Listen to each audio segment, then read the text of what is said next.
karena Tuhan mendengar doa-doa kita selama ini. Nombor suka bilang kan, kakak nombor selalu bawa dalam doa kakak.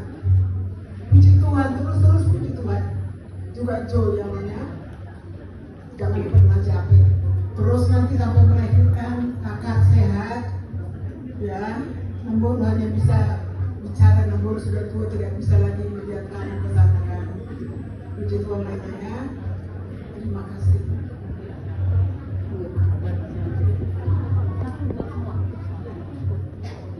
Puji nama Tuhan untuk hari ini, hari yang berbahagia.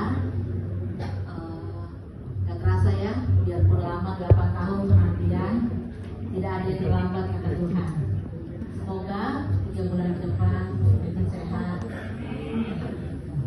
Dan Jo, sabar dalam dunia. Enggak hamil aja katanya cerewet ya, apalagi sekarang. Tapi itulah ya, jadi bapak siaga. Jadi juga sehat selalu. Juga buat anak muda, sabar ya, penantian